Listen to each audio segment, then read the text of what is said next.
citizens are quite ready for you again.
Purchase or sale of real estate, okay.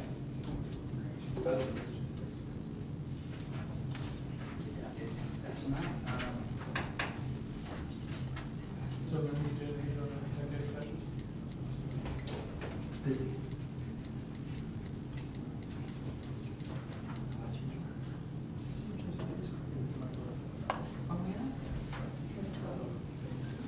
Purchase or sale? yeah, purchase or sale. Just amend the executive session. To discuss. And then take us in at that time. Okay. I'd like to call this June 5th meeting of the Council of the Village of Greenhills to order. Please stand for the Pledge of Allegiance. I pledge Allegiance to the flag of the United States of America and to the republic for which it stands, one nation, under God, indivisible, with liberty and justice for all.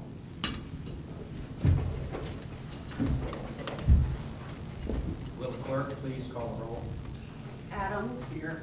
Dries. Here. Halter. Here. Hermes. Here. Walther. Here.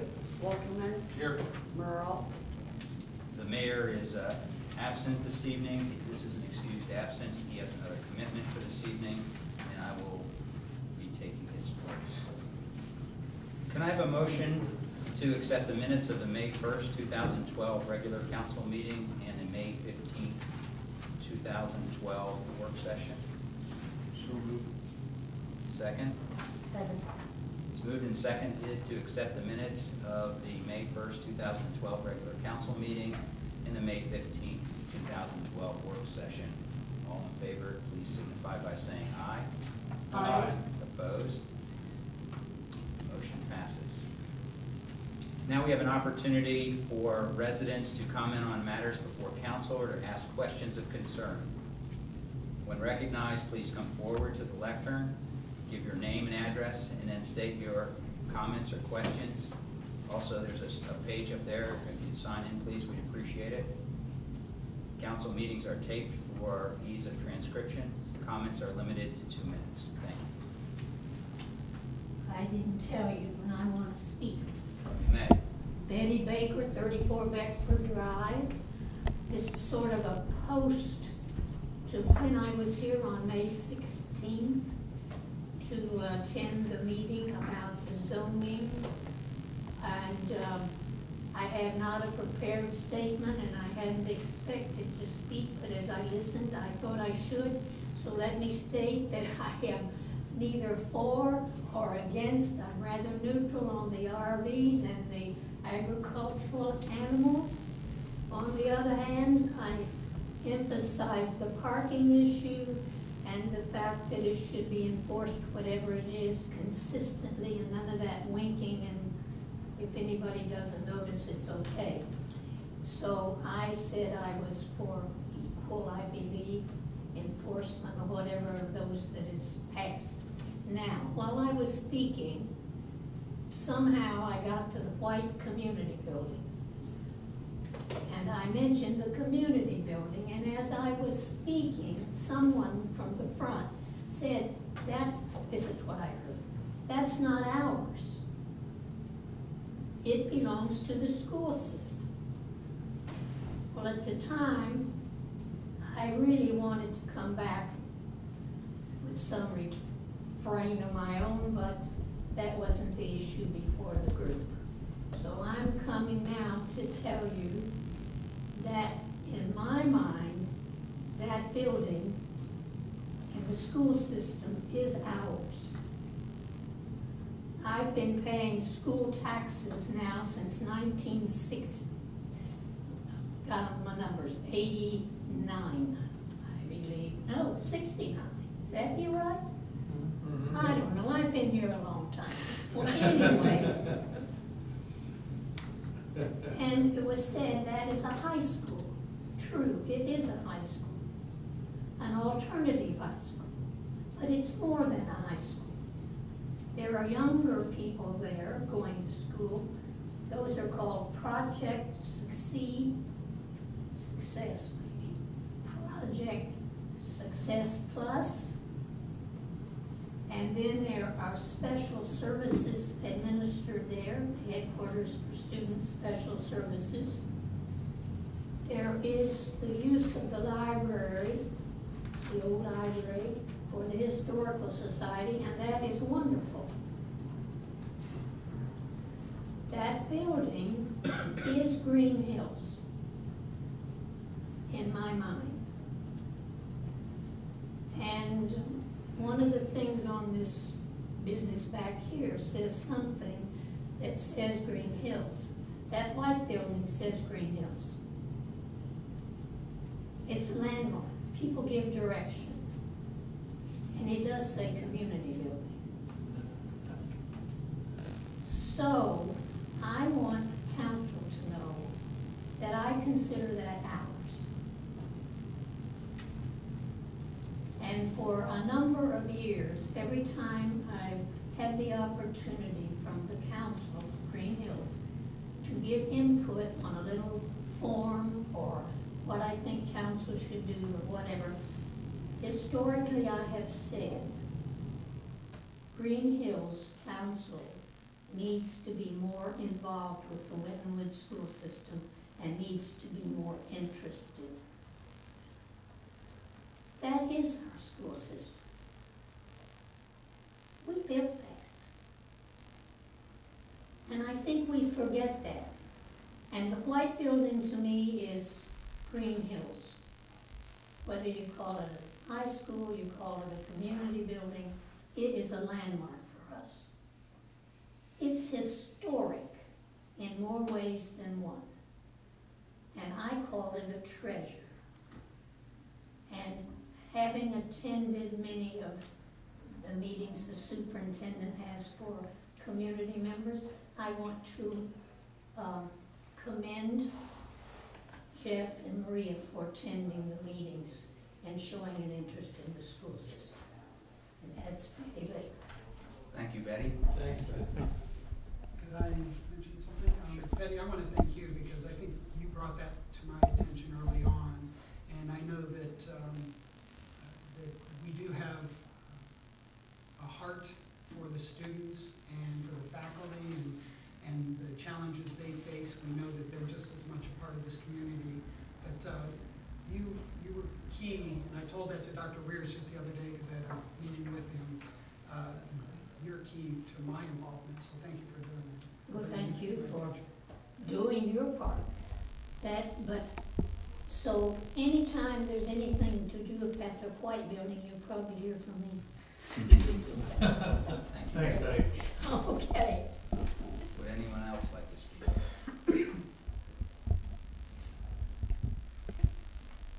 Hearing no others, I will call for the reports of village officials. The municipal manager, please. Thank you. We have a few items of legislation, and I'll hold comments on those until we reach the point on the legislation. But I do have some other items I want to mention. First and foremost, our Witten Road resurfacing project, the one that went through OPWC and then up to the Small Cities Improvement Fund, has been funded. That's the one that's from Ingram north to Sharon Road, and we did it in combination with Forest Park. We'll be doing the intersections and stuff there. So that has been funded. And that project, by the time we do project agreements, I'm going to guess it would be late August or September before we would really get rolling on that. Construction might be late fall, maybe even later. So that was good news. Bless you. Let's see, a couple of other things. We have tax budget, and you will probably cover that. Somebody will probably cover that in the finance report. But there was a preliminary tax budget for 2012, and those of you who were not at that finance committee meeting last Thursday, I believe it was, I gave you a copy of it as well. Again, please know that at this point we only had a preliminary report from the county on our 5 levies. They have no projections, additional projections to give us to probably about mid to late July. So pretty much everything you see there will have to be updated when we have the updated information available to us to put in there. But the other thing I do want to point out is that it's computerized this year. So that's a huge plus. If you remember last year, and years previously it was a handwritten form, and this year we have the advantage, thanks to my staff, to do that on the computer. In the tree category, we have a new tree inventory, and I want to mention this because you're going to be starting to see our 2012. It has totally been updated. Our arborist has gone around, identified every tree, the condition of the tree, and what the needs are of the tree. Based on that, we have about 70 that need to be removed, that are dead or dangerous, so hopefully that's going to be occurring very soon. And then it's also categorized by those that need pruning, different levels of pruning, ones that we can reach, ones that we would need measures for. So throughout the summer and into the fall, you'll see a lot of tree activity going on. We also have the opportunity to try to get a little bit more grant money to take some trees down. During the ash removal process, there are some huge ones on Sharon Road and some on Winton Road that are off the road a little bit, but they're still a threat to our right-of-way that we could, hopefully we'll be able to get some grant funding for that as well to use for removal, and then additional plantings throughout the community to supplement our tree assessment money. So the 70 trees are above and beyond the ashes that we have to remove? Right, those are, they're everything other than ash, really, Okay, so it's that either also removal or need to be pruning. addressed. Either Yeah. removal or pruning? Yeah, those 70 are actual removals. Is that right? Okay. Yes. And we're gonna do it ourselves? No, we'll Okay. begin a contract to do that. Gotcha. Let's see, the other, couple of other things, fall plantings, and that's, we had hoped to do some spring plantings, but because it got so hot so early, it kind of killed our opportunity to do plantings. It was way too hot, so we're gonna wait till fall to do the plantings, and then if we're able to do all of these removals, that'll give us some more opportunities for plantings. So we should see a lot of activity on that throughout the rest of the year. And then I also have a proposed tree ordinance for streets and service that is first draft, so committee, can be in there for discussion and get it to council and whenever the committee moves it forward. We also have new trash recycling containers that have been ordered. If you remember, we received a $5,000 grant through Hamilton County Solid Waste. So this should arrive in about 2 weeks. Appreciate Jeff's help in getting those ordered. And then I also want to mention on June 25th, we have it'll be our third home workshop, and this one's going to be focused on renovation financing. And it's a tool, we have units that we will be selling. The unique thing about this tool is that the borrower can use it to acquire and also to fund the renovations that are needed, all in one package. So it's not just something we're going to promote with our own, but anybody who even wants to do refinancing and do upgrades to their home, they would be a good candidate for it. Or a person who's into rehabbing, that kind of thing. So I hope we have a really good turnout there. Again, it's going to be held in this room on June 25th. What company is that in that? Wells Fargo. Wells They Fargo? apparently do more of those loans than, I think they're like the second in the nation that do renovation financing loans. Oh, okay. So, there's others, they just have apparently a lot of expertise in doing that, so he'll be the featured speaker that night. So I'm very excited about that. And I think that's it for now. Okay. Thank you. Questions from anybody in council? Just a little clarity on, we talked a lot about the trees and then our right of way, so the residents know, I had one ask me, they have a pretty big sinkhole in their right of way. As homeowners, residents, you can maintain that property, you can cut the grass, you take care of it. If they wanted to prune a tree that is in front of their yard, is that a no-no? Yes, our legislation actually indicates you do need a permit in order to do that. Okay, But I can certainly work with somebody and give us a call, tell us what they sure. would like to do. I know frequently we have requests to plant trees, and then we have to rely on our street tree list. But we try to accommodate it if we can. If they feel it needs pruning, we send the arborist out to take a look. We try to get on as quickly as possible. So as a rule of thumb, cut the grass and leave it at that. Right, but you mentioned a sinkhole, so let me know when that is, we'll check into it. I have 3 questions for Yvonne. This is Carla. Number one, on the 70 trees, this does not include the small trees that die, that are going to be replaced. Right, it does not This is- include It does not those. include those. And you said they were insured? Yes, they're guaranteed, they had a 2-year guarantee, actually. Okay, And it appears to be all the red sunset maple, I believe they were called, okay. that didn't make it. Okay. Second, a while back, I received an email from Dr. Weirs about some kind of agreement with Forest Park that the Board of Education has directly with Forest Park, and he was exploring the possibility of having a similar agreement with Greenhills. Have you had a chance to check on that, or do you want me to forward it again, or? Well, I have reviewed the one that Uh-huh. you gave me, and, intend to keep it on file. We find Okay. ourselves in a situation where we're going to be, what it was is if you share a facility, Correct. that it's that type of agreement. Okay. They're boilerplate, so. Okay. And last but not least, any decision has been made about the surfacing of the parking of the shopping center area? I remember that I sent some information forward that Mr. Forbes responded back as a possibility of recuperating some of the funds in the particular Ohio revised code that I sent forward. Has anything been done further than that? Because I remember that the worst case scenario, you could recoup 50%, and in the best case scenario, you only had to be out of pocket 1/5 of the total cost and passing the balance over to the owner of the shopping center. Has anything further had come from that? Well, I know Mr. Forbes had reviewed the materials and said, I think that went to all of council, your response, your commentary did. For me, I'll check on that just in case you didn't receive it, because I know some of your emails bounced back. So some of yours, I believe. So if you didn't receive that, let me know and I'll get you a hard copy or No, resend I did it, receive but- the award back, but I have not Okay. received any follow-up of actually happening with the resurfacing of the shopping center, or Well, whether or not they were going to use that.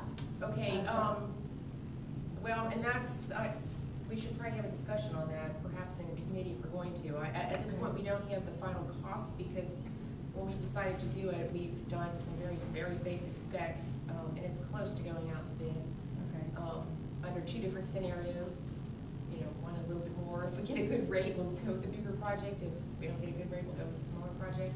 So until we have that dollar amount, I guess we wouldn't know what we were talking about, but I recall from from your comments, there were a lot of steps involved in that particular process. Yeah, it's very, there are a number of steps you have to go through. You have to have the plans on file, you have to find out what the total project cost would be, you have to send notice to the property owners of what their share of the cost would be. You have to give, there are a number of pieces of legislation that have to be adopted through that process.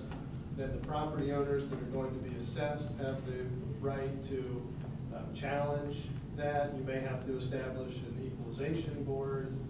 It's certainly not as simple as just paving it and sending them a bill. It's there are a number of steps, and legislative steps that have to be taken. I mean, the property owner, we're the property owners, Right. Well, we own the street, but it's the abutting property owners, and in this case, that would be the shopping The center. shopping center, because they will be benefiting Okay. from it. Right, and I guess one of the concerns that I do have is it's already tax delinquent, so, you know, we're putting another assessment on it, our likelihood of collecting that or place Yeah. denied. One thing is send the bill, another for it to get paid. Right. Yeah. Is the appropriate next step to send it to a committee, or do you want to wait till you get the bids back? Well, we should probably wait till we know the dollar amount, don't you Okay. think? Well, that would help. Although the you could certainly be discussing the concept. I think If you're interested in doing that. If this is a possibility, we probably need to go ahead and dig into the procedure and see whether it's an ordeal we want to take on or not, regardless of the money. Well, I don't know if it's finance streets Or and ser- roads, yeah, service or and streets. service and streets, or, How about that, sir? yeah, I think that's where it's headed. Because in the long run, if we don't have the money, we have zero money to do it, and we can recuperate the funds somehow, eventually, I think it might be worthwhile looking into. Yeah. I mean, it seems like we had a pretty good fund base for the service and streets. Don't we? Do something like that? Well, Well, even if we didn't, I mean, it's not a question of funds, it's a question of, does it make sense, and knowing all aspects of what's involved. You know, when do we get paved? Are we looking 3 years out because of this method? I mean, we just have to, I think, weigh everything. all right. Well, and then if we're gonna go through a whole procedure and find out that we're not gonna get the money anyway. Well, I'll go ahead and assign that to Yeah. streets and services and streets. Hey, I have one question on your report. On the Winton Road repaving project, what's the total cost, and then how much is grant, and how much is village money? The roughly $450,000 project, the grant was $240,000. And then there's local match, which is a combination of our funding and for the remaining one. Okay, and that 166 is the village, 50% of that, and the, No, probably 80% of that. okay. So we have that in the street maintenance. Right, right. Yeah, and I think it's important for citizens to know that roads are expensive to keep up, and we have to on a regular basis, because if we get behind on keeping our infrastructure up, we'll never get caught up. So, okay, thank you. Is there ever a situation where the county does, like, let's say from Spring Grove all the way up, they decide that, you know, the county's gonna do it, and then they put something together, and then individual communities kind of get assessed, maybe save some money on the project. Anyway, has that ever happened? Winton Road all the way down, except through Anytown, it's a mess. Going down the hill is, Yep. that's like you need a four-wheel drive vehicle to get down Spring, down the hill to Spring Grove. Don't I know? Every day. Oh, really? Oh, wow. On the way home. And they do put together applications, they try to do them jointly. If you recall, in addition to this one, we had one in for Sharon, all, you know, from corporation line to corporation line, and then down into Springfield Township to Lake Ridge, I believe it is. That did not make the first cut, it's not totally out, but it would have to cycle through on another year probably. So since we got this one, we don't want to turn this one down. No. So we can start working our way down the road. And this one was covered. This one covers from the intersection of Sharon Road to Ingram. But we're probably looking at 3 phases. That was gonna start when? Probably late fall. Thank you. One other question, as a Thursday golfer gang, I was inundated with phone calls this year because everybody wanted to come back to Greenhills to play. We opened a month late. Is that May 1st gonna be the new date, or did we kind of just get behind a little bit on prepping the course with all the water we had and everything? Or is April gonna be the target date next year? April 1? Well, the set date of May 1st was actually a result of staffing. We reduced staff hours and had that individual who maintains it come in April 1st, you know, to give him a month ahead of time, and then we'll keep him a month after closing, to get the work done, but that was the reason for it. Is that gonna be the plan next year, or are we gonna bring it in March, let's say, to get it over break next year? You know, that's certainly a decision for council to make. That's where, you know, it's a staffing issue and a money issue that I guess as we go through the appropriation, we'll want to decide where we're putting more money into that. If I can say something about that, we're trying to take steps to get the word out that we even have a golf course. Many people don't even know that. And there's a lot of changes happening, and one thing we even talked about too is opening up early enough so that when we run specials, that people come early, and especially on hot days, they want to get out there early. I'm hoping that we do open earlier next year, and both in the time frame, but also in the season, because we have to. I think it has the potential to stand on its own two legs, and we're starting to see some payback for what we're doing, but it's in transition. I was wondering about that, the signs producing any uptick in the revenue? We're getting comments from patrons. People are coming up and saying they saw the signs, didn't know it was there, you know, so it's definitely pointing people in the direction. Whether or not that'll materialize into money, I don't know. We'll have to And the other wait and see. thing, we're trying to start to gather more information, email addresses, so we can run a Groupon event. They're coming there already. They're a good core to bring back. And I've yet to contact the coaches for the fall, the high school coaches, because it's a great place to get the high school kids out there, not too expensive, work on their short game. I think we need to give it a real promotional push, but it's going to take more than this year to do that. And then we'll just have to see whether that out. Is it the kind of thing we could use the call system for? Like maybe weekly, send out a weekly? I wouldn't want to go Commercial. too much with the call system. Telemarketing. But a little bit, I mean, a little bit. I don't want to use that too much, because we use it for other things, and We could always, you know, when the start of next year, we can always say when it's gonna be starting, give people a heads up ahead of time. And also, even towards the end of the season, when it's gonna be closing, it's. sure. But that's a valid. I don't think people mind getting a call that just says, here's what's going on in your community, you know, a concert or golf or whatever, just a little reminder, you know, because it's not somebody asking for money. Right. It's somebody telling you what's going on in your own community. Maybe it's more of a once a month than once Yeah. a week, but makes sense. You know, some guy yelling into the phone or something, get your attention, it's really obnoxious. All right, any other comments before we went on to the law director's report? Mr. Forbes? No report. Thank you, Mr. Forbes. I have a couple of questions for Mr. Forrest. Yes.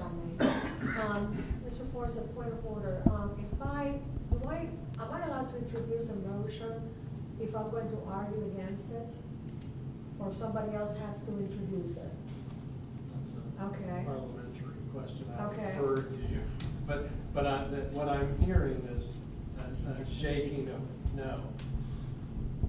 Okay, so I can introduce it and then not vote for it or argue against it?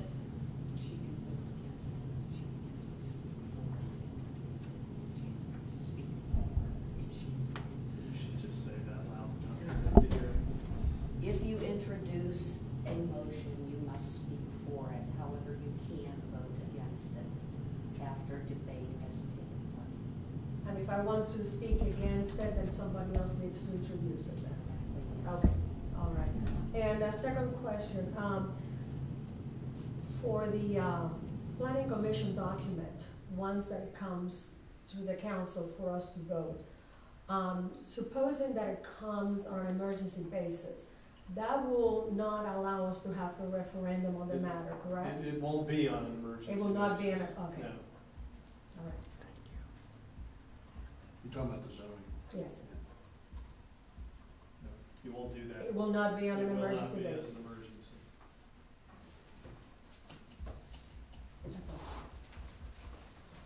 Thank you. Ms. Lives? Good question. Oh, thank you, Mr. Mayor, Mr. Vice Mayor. Pro tem. Ordinance numbers 2012-05 LNR, 06 LNR, 17 CD, 18F, 19 CD, 20 LNR, 21 SNS, 22F, and Resolution 23 CD were posted as required. Also, a notice of the Planning Commission public hearing regarding the zoning code amendments and the May 2012 community calendar were also posted. And notice was given of the Traffic and Safety Committee meeting on May 30th, 2012, and the Finance and Audit Committee meeting on May 31st, 2012. And if there are no conclusions, that would conclude my report. If there are no questions, that would conclude my report. Any questions? You didn't have anything on for Recreation Commission meeting? We did get it advertised, Okay. but it was nip of time. Okay.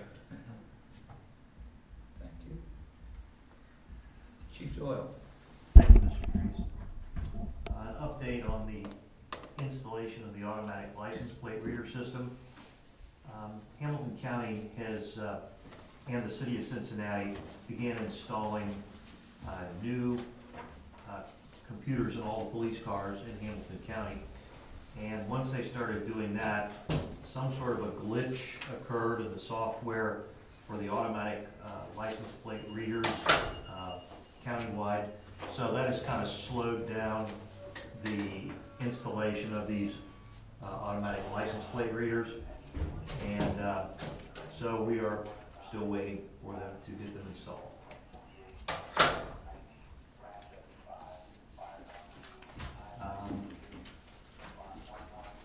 I have included with the council's packets a synopsis of the new texting ban. He always gets somebody calls him, I think, and he gets to leave every time. That's a structure fire. I heard the call. I know, you too. Sure. But I've included a new synopsis of the new texting ban with everyone's council packet. But I would like to go ahead, if you would give me a few minutes to let everyone know what that entails and what it's about. There's actually two laws that I think citizens are going to be interested in. And the first one is Ohio Revised Code 4511.204A, and that reads, and it's pretty simple, and it's not going to be real long and legalese here, so I'm going to make it fairly quick.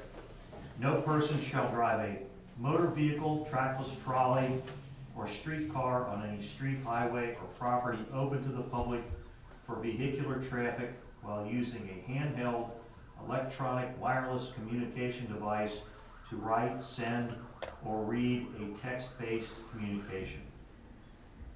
Now, the next section, which is B, does not apply to any of the following. Anybody that is calling police, fire, EMS, the hospital, anyone making an emergency type call does not apply. So if you're calling the police to report a drunk driver in front of you, that does not apply. Persons driving public safety vehicles engaged in the course of their duties. So a police officer driving down the street utilizing the new license plate reader or the MDCs in the police cars, or their police cell phone, it doesn't apply to them. A person whose motor vehicle is in a stationary position and outside of a lane of travel. If someone pulls over and they get out of the way and they're not in a lane of travel, it doesn't apply to them. A person reading, selecting, or entering a name or a telephone number for the purpose of making or receiving a telephone call. Let me read that one again.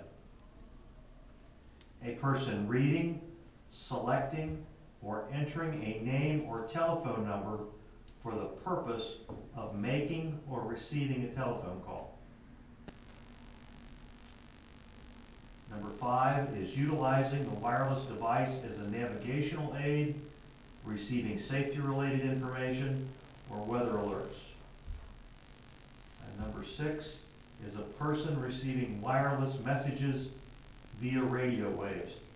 I think that's kind of a catch-all. I'm not really sure what they were thinking about when they put that in. Number 7 is a person using a device for navigational purposes. Number 8, a person using a device that does not require manually entering letters, numbers, or symbols, or reading text messages. I'll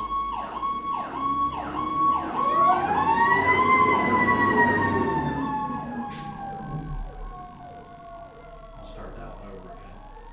A person using a device that does not require manually entering letters, numbers, or symbols, or reading text messages except to activate, deactivate, or initiate the device or a feature or function of the device.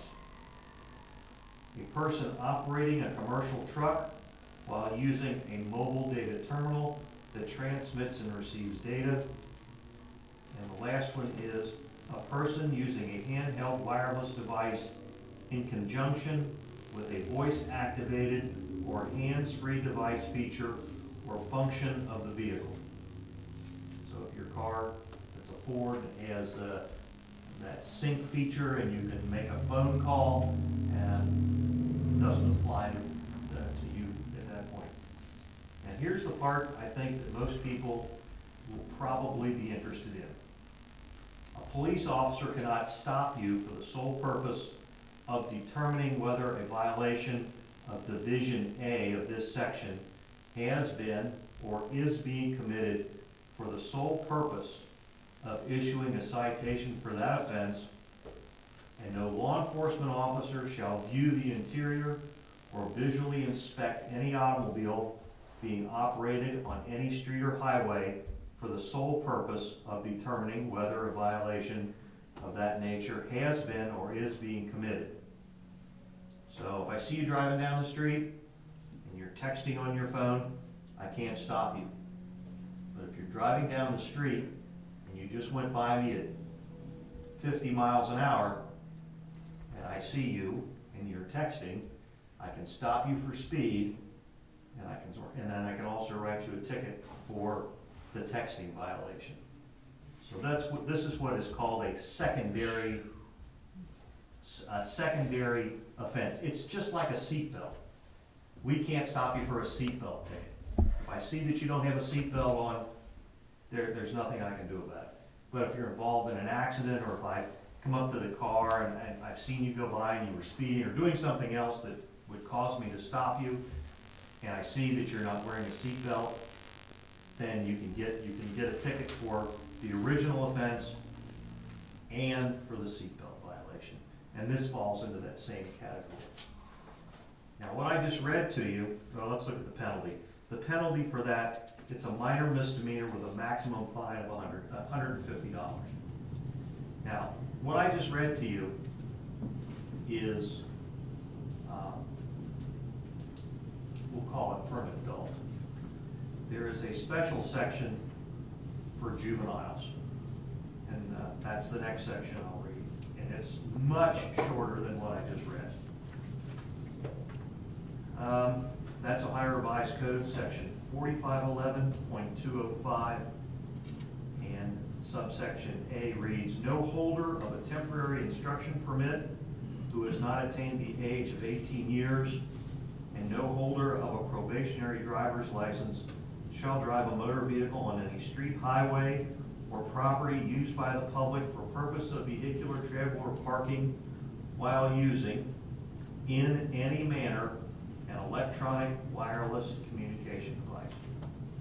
Now, the way I read this, and Mr. Forbes may correct me if I've interpreted improperly, in any manner to me means making a phone call, texting, in any manner.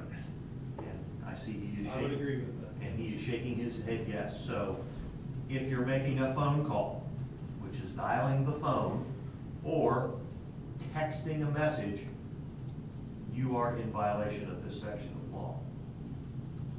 But, again, there are some exemptions. Again, if you're calling in an emergency, as in the 4511.204 law, you're safe. If you are in a stationary position and outside a lane of travel, again, you are safe. And the other one where you're safe is a person using a navigation device in a voice-activated or hands-free manner who does not have to manipulate the device while driving, you're safe. So those three instances under the, what I'll call the juvenile law, you're okay. The penalties are pretty stiff. Except as provided in subsection C2, which I'll read here in just a second. The fine is $150. In addition, the court shall impose a suspension of the offender's driver's license or permit, and it says, for a definite period of 60 days. So there's no, it looks like to me, as I read this, there is no discretion given to the magistrate or the juvenile court judge to say, okay, well, your suspension is going to be 10 days. It looks like to me, by reading the law, it says for a definite period of 60 days. So it's going to be a 60-day suspension. Section C2 reads, if the offender previously has been convicted of a violation of this section, whoever violates this section shall be fined $300. And in addition, the license shall be suspended for a definite period of 1 year. So it takes a pretty hefty jump if you get caught again. The ban takes effect at the end of August, which is 90 days after the governor signed the bill. And a 6-month warning period will follow, which will allow law enforcement to educate the public regarding the new laws. I believe this was the first step to educate the public in Greenhills. It was. I'll give you a little additional information. What we have been doing even prior to this, we have a law on the books which is called failure to control, weaving, full time and attention, which is section 331.34. And we have used it successfully in several cases where people have been driving down the road, weaving, and the officer can see that they're texting in the car. And basically, I think that's what we're after to begin with. If you're not paying attention and you're driving down the road and you're weaving and you're creating a hazard, that's what we want to stop. So what we have been citing under is no person shall operate a vehicle without giving his full-time attention to the operation of said vehicle. And the magistrate has agreed with us that that was quite appropriate, and she sided with us and has found people guilty when they have been texting.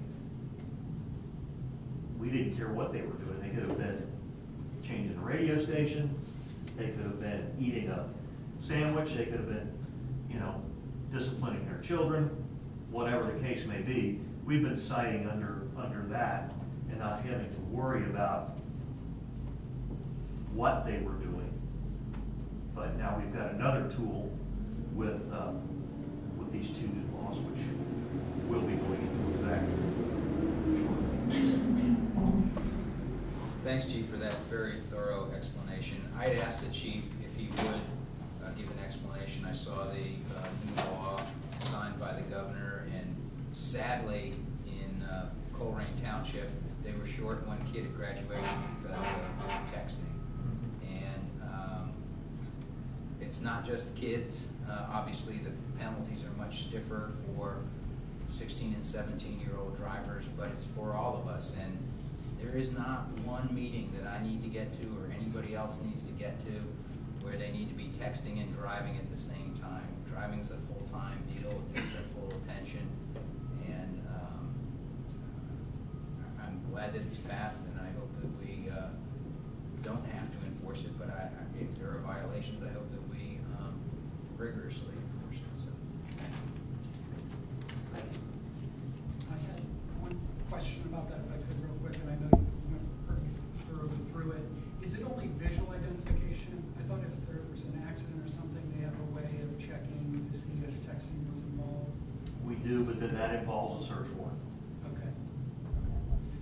I'd also like to thank the chief. I had asked him to walk me through the police department and just give me an idea so I was a little more aware of, what's going on. And to my surprise, I was surprised at the number of guns that have been confiscated through traffic stops, and there's a whole cabinet full of it, and the risk you guys take that goes unnoticed. I just want to bring it to people's attention that we appreciate it, and if you guys weren't here, I'm not sure those guns would be in the cabinet. So thank you. The officers that we have here at this department do that day in and day out, and they know the risk, and they do it every day. They do it every day. Monthly crime report is Yes, attached. and the monthly crime reports are attached to my report. You know, one texting ban, what about talking on the phone? Didn't they ever bring that up, about talking on the phone? Well, they did for the juveniles. Okay. They can't do it, and as it said, they added that to the juvenile provision. They can't use a cell phone in any manner. What else we're allowed? We're allowed to. We're much smarter. Thank you. You're welcome, sir. Any other questions for the chief? One little detail, if I read this right, it says up till 18, or if they have probationary. What if a kid 16 years old, or can a kid 16-year-old get a non-probationary license, or is the law, what if he gets a non-probationary license and he's 16, 17 years old? Does that put him outside what's specified here? No, I think it says he, let's see, no holder of a temporary instruction permit who has not attained the age of 18 years. I think if he hasn't attained the 18 years old, and no holder of a probationary driver's license. Well, it sounds like if you got a temporary permit or probationary, you can't do it unless you're 18. But if you're 16 and don't have a temporary or don't have a probationary, it sounds like you can. I think the way it is now, from the time you're 16 until you're 18, it is a probationary. I believe that's correct. Says it, okay. I mean, I don't know, it wasn't like that, obviously, when any of us, but I think that's how. Some it of is us are now. parents of youthful drivers, and I believe that is correct. But I would venture to say that they've worded this in a way that they're covering everybody under 18, no matter what, whether it's a town, whatever kind of license you can have until you're 18, they've got you covered. That was the way I understood it, is they were trying to cover all those things. Well, I think that was the intent, but I didn't know that the kids had to be 18 to get a full license. My license was a probationary until I was 21. My dad's.